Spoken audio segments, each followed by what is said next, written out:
Companheiros, explicando rapidamente para que os senhores possam entender o que é a radiolegalidade. Se em 61, Dr. Brizola precisou invadir um estúdio de rádio para criar uma estrutura e dizer ao país que as coisas não eram bem assim, 50 anos depois a gente está trazendo de volta isso. Em rápidas pinceladas, quem ouve a CBN aqui? Quem ouve a Band News aqui? Na Band News é normal os senhores ouvirem que a cada 20 minutos tudo pode mudar. E na CBN, as principais notícias do dia a cada meia hora. Tanto uma quanto a outra apresentam como mote principal de campanha que há um aplicativo que permite que vocês ouçam a CBN e a Band News no celular. Você pode ouvir a rádio do seu partido no celular. A diferença que há entre a Rádio CBN e a Band News é que a cada 20 minutos eles podem mudar a história e nós a cada 3 músicas. A média de uma música nacional é de 3 a 4 minutos. Nós desenvolvemos, a pedido do presidente Lupe e do Dr. Manuel Dias, uma programação musical numa rádio web, uma rádio virtual, uma rádio na internet, com aplicativo para o celular, uma programação musical que tem só música brasileira. Eu inventei certo dia de colocar na programação uma música do Chico com a Mercedes Sosa. Levei um pito que vocês não imaginam. O Dr. Manuel Dias disse, você esqueceu que a radiolegalidade precisa ser nacionalista. Então, assim, a cada 3 músicas selecionadas, nós temos uma informação que não é do PT, que não é do PSDB, mas que é do PDT. É a única instância de divulgação político-partidária aonde o trabalho do senador da República e do vereador e do líder comunitário filiado ao PDT tem a mesma distinção. Seja o José dos Anzóis, líder comunitário, ou o nosso vereador, ou o senador Cristóvão Buarque. Porque Paulo, como é que se acessa a radiolegalidade? Está ali no telão, radiolegalidade, www.radiolegalidade.com. Vocês vão acompanhar ali. Abre aí na radiolegalidade para saber e checar o que está fazendo. Então, assim, tudo que a gente está dizendo aqui vai ser reproduzido ali com um delay de 4, 5 segundos. Porque hoje nós estamos transmitindo diretamente daqui. Então, assim, o PDT tem, e é o único partido político que tem uma rádio à sua disposição, 24 horas por dia, transmitindo as nossas coisas. Basta que a gente tenha a vontade, a disponibilidade de ouvir. Se a gente ouve outras emissoras, por que não ouvir a nossa? Paulo, só para a gente ser mais nacionalista, deleite é atraso, demora. Porque a Força gente do fala hábito. português. É o hábito técnico, presidente. Desculpa. Né? Então, assim, esse atraso de 3, 4 segundos, que é um atraso normal. Qualquer imagem gerada hoje chega com atraso. A diferença que nós temos hoje, e pena que o tempo é pequeno para falar sobre as novas tecnologias, é que nós estamos hoje cada vez mais dependentes da internet, do celular e do computador. A gente está desenvolvendo uma planilha de oficinas de comunicação para tratar especialmente com os assessores de comunicação para como melhor poder usar isso como ferramenta de mandato. Tá? Então, eu gostaria muito que vocês pudessem acompanhar a radiolegalidade.com. Nós temos, além do .com, outros 7 portais, que é .com/norte/sul, sudeste, norte, nordeste e região amazônica. Para que, num segundo momento, cada região possa falar a sua linguagem. Vamos ligar, liga aí para a gente ouvir. Tá ligado? Tá ligado já, é que a transmissão é ao vivo. É ao vivo, tá passando, ao vivo. Aí, mas se eu estou falando aqui, sai ali agora? Sai com atraso. Vai sair com atraso. Presidente, só os senhores terem uma ideia, companheiros, tudo aquilo que a gente fazia antes numa mesa de áudio com 24 canais, a gente faz hoje nessa caixinha. Toda aquela câmera enorme, só um pouquinho, companheiro, aquela câmera, olha só, da radiolegalidade.com. E ele tem mais de 600 blogs. Aquela câmera pesada que se carregava no ombro antes, é substituída hoje, presidente Lupe, por esse equipamento aqui. tem mais de 600 blogs. Aquela câmera pesada que se carregava no ombro antes é substituída hoje, presidente. Agora sim tu está fazendo como eu queria. Então,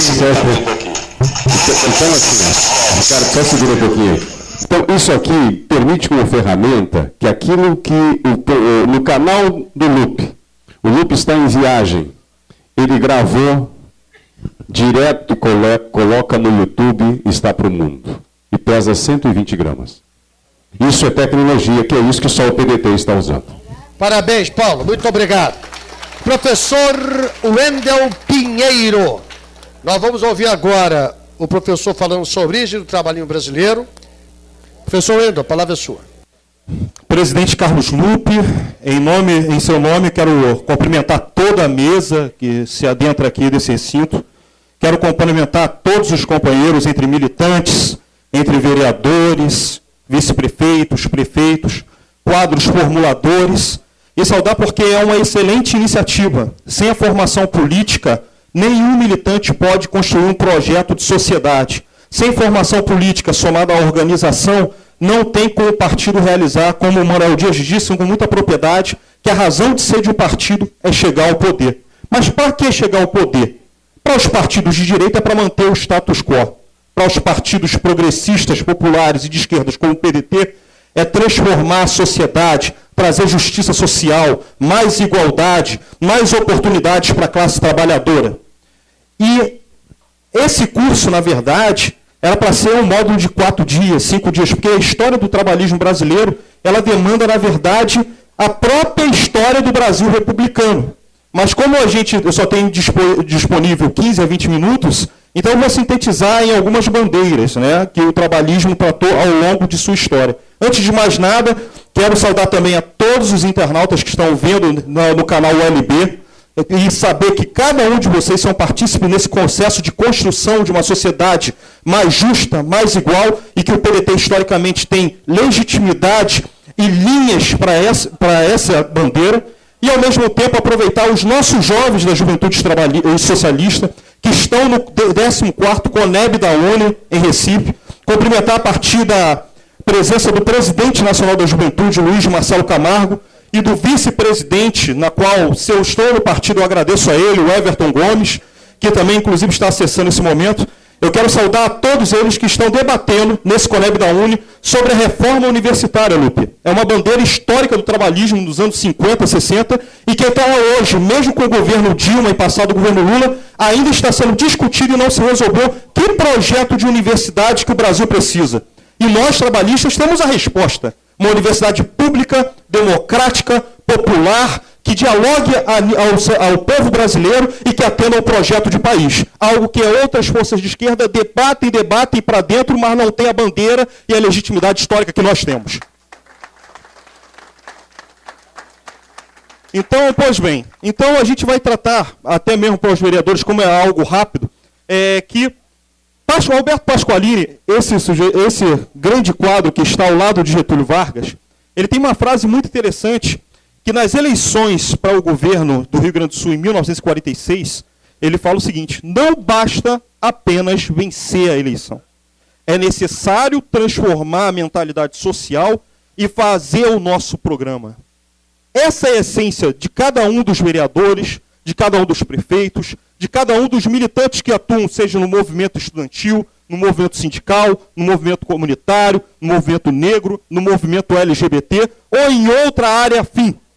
É implementar a linha do partido, ser um tribuno das causas populares, como Brizola foi, como João Goulart foi, como Luiz Carlos Prestes foi, e que inclusive falta a foto dele, como um presidente de honra do partido e que, por incrível que pareça, sempre se pautou pela agenda da democracia popular.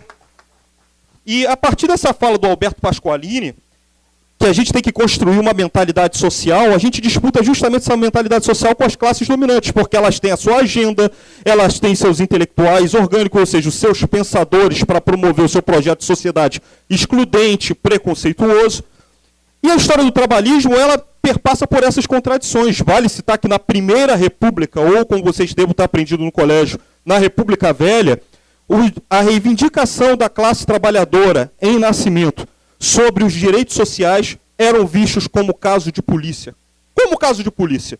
Na verdade, qualquer reivindicação que o movimento operário, ainda que começasse a se organizar, fizesse ao poder constituído, não havia diálogo com o Estado. O Estado baixava o porrete e tentava jogar ao nível das classes dominantes, dos setores que comandavam as grandes empresas. E raros eram as legislações trabalhistas, mas por categorias isoladas. Isso era o Brasil de 1890 até 1930. Isso era o Brasil excludente da República Café com Leite, onde os direitos políticos eram cerceados para uma minoria que detinha poder econômico e poder social, onde a maioria da classe trabalhadora era alijada, inclusive, do direito de votar. O direito liberal mais básico que a elite sempre colocou, desde Alex Tocqueville ou também por Max Weber. E, infelizmente, o Brasil, a democracia, ainda dos moldes burgueses, era uma democracia de fundo elitista, excludente. E aí a Revolução de 30 chegou para isso, para fomentar o povo como principal ator político, a principal classe com que as políticas públicas fossem efetivadas. Com uma revolução feita em 1930 com a figura de Getúlio Vargas, amparado pelos amplos movimentos sociais, se dá um processo de transformação no Brasil. Talvez, poucos daqui que estejam aqui nesse recinto saibam que, com Vargas, há a criação inédita do Ministério da Educação e da Saúde. Ora, na República Velha não havia política clara de saúde e muito menos de educação. Numa sociedade onde havia 80% de analfabetos e numa sociedade onde as universidades públicas eram escassas, poucas, onde você tinha movimentos sociais, inclusive estudantis, que não dialogavam com o conjunto da população, mas só para as elites dominantes. Com Vargas, além do processo de extensão das universidades públicas, você tem uma política de cultura tão direcionada que mesmo no Estado Novo, e isso é um incômodo que os historiadores petistas não conseguem resolver até hoje, hein, Lupe? Que o ministro da Educação e de Saúde de Vargas, o Gustavo Capanema, tinha como seu chefe de gabinete nada mais que um quadro comunista chamado Carlos Drummond de Andrade, e que dava suporte a quadros como Di Cavalcante, que era do Partidão, e Cândido Portinari. Vale lembrar que o governo Vargas dialogava com o conjunto da sociedade, mesmo com todo o período de turbulência e na conjuntura nacional baseada no nazifascismo. Vale também referendar que até nos Estados Unidos, que se evocam como exemplo de democracia, Franklin Delano Roosevelt governou 3 vezes, algo atípico na história dos Estados Unidos. E o Estado Novo, na verdade, de Vargas, e é muito bem que seja colocado para cada um dos vereadores, militantes e prefeitos, se houver um embate político com outras forças, foi a postura que Vargas teve naquela conjuntura histórica específica para levar a cabo os direitos políticos e os direitos sociais da classe trabalhadora. Esse foi o ponto central e que nunca houve na história do Brasil e que os trabalhadores passaram a ser tratados e dignificados como tal. Vale lembrar que, se os trabalhadores não participavam do processo eleitoral, Vargas criaria em 1932 a Justiça Eleitoral com o intuito de moralizar as eleições. E hoje, fazendo o link com a história, quando o TSE não consegue nem resolver a crise das urnas eletrônicas, na qual o Manesco pode falar com muita propriedade, nós temos essa bandeira histórica da moralização do voto dentro do Estado republicano. Só nós trabalhistas nesse processo. E é muito bom que se fale, porque muitas forças políticas, Lupe, tentam roubar o nosso discurso, tentam apropriar o nosso discurso. Quem quiser ver, no 4º Congresso Nacional do PT, a agenda do PT era toda nossa. Justamente o PT, que hoje fazemos parte da base aliada, que reconhece as nossas agendas nacional estatistas e trabalhistas, mas age ainda timidamente, eles que questionavam a nós na Carta de Princípios do PT, em 1980, são os mesmos que adotam a nossa agenda em congressos nacionais, como se eles fossem os verdadeiros descobridores, quando nós já tínhamos essa agenda dos anos 30 a 60 antes do golpe. O PCdoB, criado em 1962, que sempre foi crítico do governo Jango, em seu 12º Congresso Nacional em 2009, defende o nacionalismo como base para o socialismo. Ora, bolas, isso é a nossa agenda. É a agenda da Carta de Lisboa, de um nacionalismo e de um trabalhismo a serviço das classes populares como meta para o socialismo. O trabalhismo como verdadeiro caminho para o socialismo. E isso tem que ser colocado pelos militantes no dia a dia do partido. É necessário voltarmos às ruas com o nosso discurso, quando forças, inclusive, como o PSOL, se apropriam de uma agenda histórica que não é legitimidade delas. Mas por que isso não acontece? Porque falta formação política aos nossos quadros.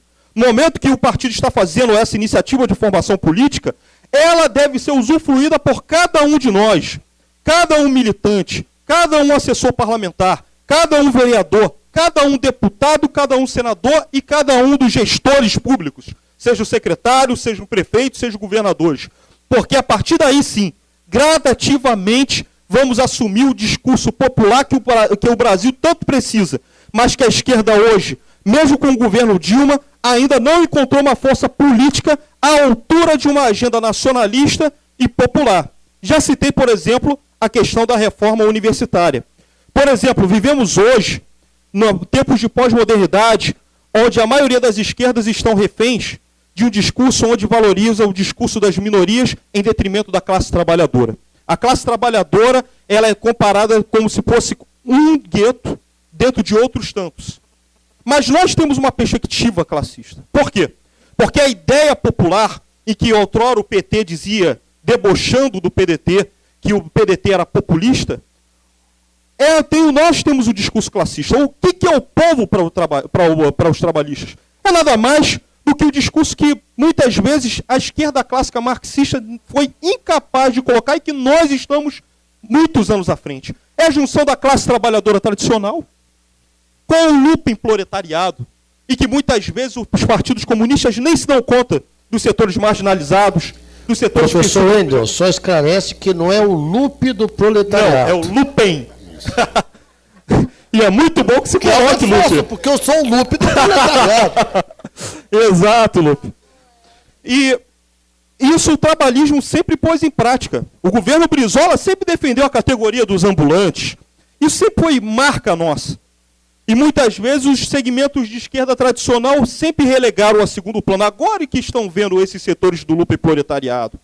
Hoje que estamos discutindo sobre pós-modernidade e direitos de minorias, o trabalhismo já discutia antes que o PSOL pegasse hoje sobre o direito da mulher, sobre o direito do negro, sobre o direito do nordestino desassistido, tudo da Carta de Lisboa. Do índio que é pioneiro. Hoje a gente tem tantas discussões. Hoje, por exemplo, estão querendo desalojar os índios no Museu do Índio em frente ao Maracanã. E o PDT sempre foi pioneiro. O primeiro parlamentar eleito índio foi do PDT. Juruna, Mário Juruna. Quadro nosso. A defesa do negro na condição de políticas públicas claras, na inserção do pleno emprego, no combate ao racismo, é uma bandeira nossa. O único partido que elegeu os 2 primeiros governadores na história do Brasil republicano foi no PDT. Não foi no PSOL, não foi no PT, não foi no PCdoB, com todo respeito a esses partidos. Foi com o nosso companheiro Alceu Colares, do Rio Grande do Sul. Foi com o Albuino Azeredo, do Espírito Santo, em 1990. E, companheiros, sobre a questão das minorias, vale atentar, e aí, para terminar o discurso sobre história e trabalhismo, que é necessário que o PDT comece a fazer o discurso, inclusive, sobre o segmento LGBT, que muitas vezes é massacrado não só a questão da homofobia, mas, inclusive, não há políticas públicas claras de acesso à educação de qualidade, não há políticas claras de qualificação profissional e, ao mesmo tempo, inserção ao pleno mercado de trabalho, porque há discriminação muito clara, e é necessário que haja um debate efetivo dentro do partido. E nós temos condições porque temos história, temos legitimidade política e temos uma agenda clara presente no Manifesto PDT e Carta de Lisboa. E, por fim, vereadores, militantes, dirigentes partidários, prefeitos, se vocês querem entender o trabalhismo, basta se resumir a 2 agendas. A primeira, o Projeto Nacional Estatista, onde o Estado ele é o promotor do desenvolvimento nacional, ele é o promotor na condição do crescimento de qualidade de vida do país, a partir do cumprimento dos direitos sociais, como educação de qualidade, saúde estendida a todo o contingente da população, principalmente aos mais miseráveis, alijados do processo social, enfim, o cumprimento dos direitos sociais preconizados no artigo 6º da Constituição. E a segunda bandeira, e que a gente sempre preza muito, é a democracia popular, onde o povo não só é o centro da nossa política, mas é o ator político privilegiado nesse processo de construção da soberania nacional. E por isso eu encerro aqui a minha fala, desejando a todos os internautas, a todos os companheiros do auditório, que sem formação política e sem organização partidária, nunca teremos um processo de crescimento para podermos implementar esse projeto de poder, como o Alberto Pasqualini falou. Não basta vencer a eleição, é necessário transformar a mentalidade social e fazer o nosso programa. Saudações trabalhistas a todos. Então, nós precisamos formar quadros, nós temos que ter exércitos, nós temos que ter pessoas preparadas para discutir com o povo a razão de tudo isso. Por que não melhora, por que não muda? Se o povo é a razão de ser da democracia, se é ela que diz na Constituição que tem o poder de mandar e não manda nada, e não vai mandar na medida que não se organiza, que tome consciência política e use o poder que tem para ser governo. E cabe a nós, e foi muito bem dito aqui pelo Wendel, que o único partido, que tem esta proposta é o PDT. Porque o PT está aí, o que é que o PT mexeu na estrutura do país? Nada. Nada. Ninguém mexeu, e ninguém vai mexer a não ser nós, que temos a coragem cívica de fazer o enfrentamento. É difícil? É. É quase que impossível? É, mas não é impossível. É possível na medida que a gente formar, organizar e preparar. Parabéns, companheiros, parabéns, Lupe. Vamos para novas etapas. Nós vamos aí ter agora a nossa convenção nacional, pedir que todos se mobilizem para que a gente, já na convenção nacional, a gente sirva de um marco de nova etapa, de novas conquistas do nosso partido avançando ideologicamente. Companheiros, estamos chegando aqui ao final, mas eu queria dizer só duas coisinhas importantes. Primeiro, eu quero fazer um agradecimento em missa presente à dedicação, ao trabalho e ao sucesso desse evento ao companheiro Oswaldo Maneschi. Foi um guerreiro, organizou, trabalhou, entendeu? Ele fica silenciosamente aqui durante toda a reunião, mas o silêncio dele é que movimentou a existência desse próprio encontro. Então, Maneschi, muito obrigado. Mais uma vez você cumpre com a sua tarefa da organização partidária, você é um obstinado, um homem corajoso. Esse negócio da ordem eletrônica, a gente até provoca ele de tanta vez que ele fala, mas o Maneschi tem a característica dos brisolistas, não desiste nunca. É a característica dos brisolistas. Agradecer a cada companheiro, porque vocês são essa brava gente que a Olga fala, que resiste, que persiste, que não desiste, que insiste e que consegue fazer esse partido forte e firme. Não temam nada. A construção de um partido político com a natureza do nosso, um partido popular, é isso que nós estamos vendo. É difícil. Às vezes os companheiros falam ao mesmo tempo que a gente, o fotógrafo tira a fotografia, chama o Augusto para falar. É assim mesmo. Nós somos um partido popular. Partido é assim mesmo, partido popular é assim mesmo. Vem a companheira que fala dos camelô, fala da economia informal. Essa é a natureza do nosso partido.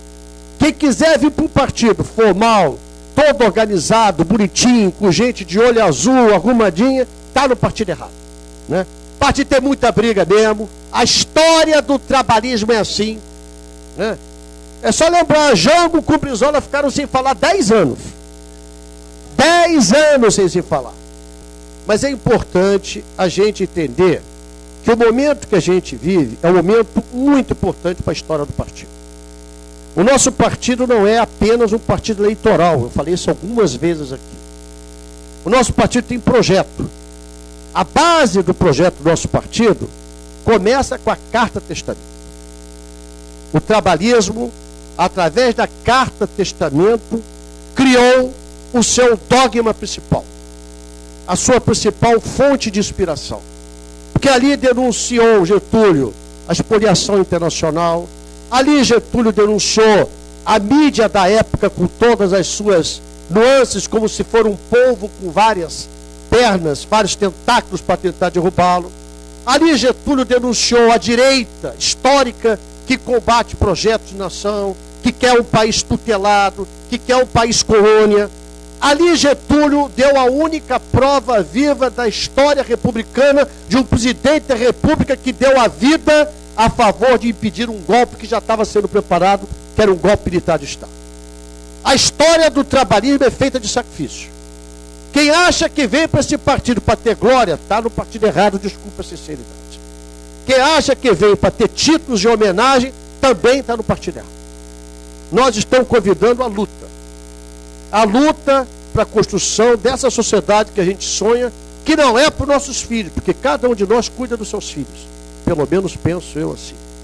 É para a grande maioria que sequer tem condições de reconhecer seu pai, ou sua mãe, ou pela ausência física, ou pela ausência de condições de dar a seu filho a dignidade de uma educação de qualidade, de uma cidadania, de uma nação que respeite seu povo. O nosso partido existe para isso. Quem achar que nós somos apenas uma confraria de amigos, vai dar com os burros na água. Todos nós, um pouquinho no processo político eleitoral, acabamos usando uns aos outros.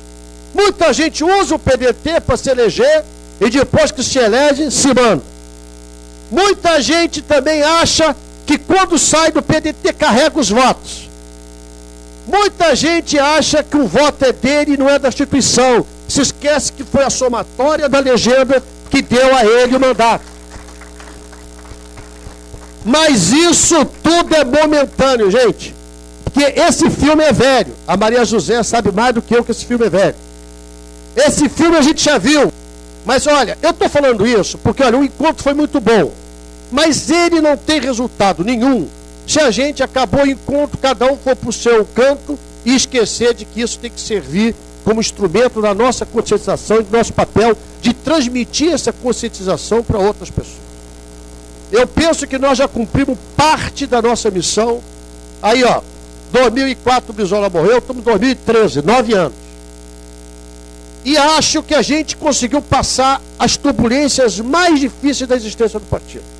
Na minha opinião, agora chegou a nossa hora de ousar, de ter coragem, de imaginar o nosso lugar na história republicana brasileira. Nós temos que impulsionar, repito, eu não sou daqueles críticos burros. Eu acho que o governo representado pelo PT hoje não é o governo dos nossos sonhos, mas avança na nossa direção. Eu acho que nós precisamos ter consciência clara de que nós não estamos no poder, nós temos uma aliança de poder. E a aliança mais importante de poder que nós podemos ter é com esse povo que sempre discriminado está conseguindo ter alguma ascensão. Quando você inclui 24 milhões na área desabrigada, na área dos desalojados, na área dos com fome, para ter algum tipo de alimento, quando você coloca 15 milhões de brasileiros a mais nos últimos 10 anos com a carteira de trabalho assinada, quando você consegue fazer o real hoje ter uma respeitabilidade que chega na Argentina, eu por acaso tive 2 dias lá agora, e está lá, aceita-se dólar, aceita-se euros, aceita-se real. Aceita-se real. Mudou. Eu fui 5 anos ministro de Estado. Pode bater o que quiser, mas ontem, como falou o outro, ando sozinho, dirijo o meu carro e nunca ninguém me agrediu. Tem muitos que tem que se esconder em carro forte. Carro forte. Então, nós temos a plena consciência do trabalho que a gente desenvolve. Agora, quem busca aplauso vai ser artista. Quem busca boa fama, cante bem. O nosso papel não é esse. O nosso papel é construir uma sociedade mais justa e mais fraterna que a gente imagina como dono do povo brasileiro. E esse é o papel histórico desse partido. Eu costumo dizer e repito para vocês, de repente não vai ser mais o papel da gente. Eu me lembro que o Brizola falava assim, Lupe, poucos compreendem. E eu passei 50 anos da minha vida pública, muitas das vezes sendo injustiçado e discriminado. Muita injustiça ele viu passar, ele passou por ela. Mas ele nunca perdeu a sua capacidade de indignação. Ele nunca deixou de estar sensível ao choro de uma criança, à fome de alguém pobre, a opção que a gente fez antes da igreja, hein? A opção pelos pobres o trabalhismo fez com Getúlio em 1930. Quando hoje, a então igreja ajudava a caçar, a aprender, a manter o status quo. A mesma igreja não tem nenhuma discriminação, estou falando um fato histórico. É só se ler. Nós, trabalhistas, fizemos essa opção e fomos chamados de populistas em 30. Nós quebramos hegemonias oligárquicas em 30.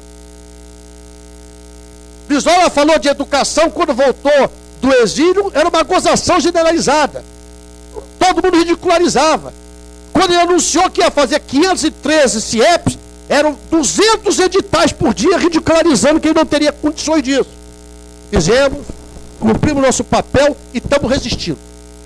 Esse é o nosso papel. É saber que amanhã podemos preparar companheiros melhores do que a gente. É saber que amanhã uma nova geração vai existir para resistir. Até um dia que a gente chegar ao poder. Nesse dia, pode ter certeza, onde cada um de nós estiver, eu não acredito em morte, eu sou kardecista, nós vamos ter orgulho de ter dado uma pequena contribuição nesse processo. Eu acho que é isso para fechar. O processo histórico de quem tem ideias, de quem tem causa, não é o reconhecimento na sua passagem da sua luta, é na história. Isso é que acontece com Getúlio. Morto em 54, o chamado mar de lama, o tiro do coração, ainda banha com seu sangue alimento do coração de milhões de brasileiros. E é para isso que ele está aqui. Para honrar o sangue que Getúlio derramou, a cassação de João Goulart, a vida de Pasqualini, Darcy, Doutel e de Leonel de Moro Brizola. Nós vamos continuar resistindo.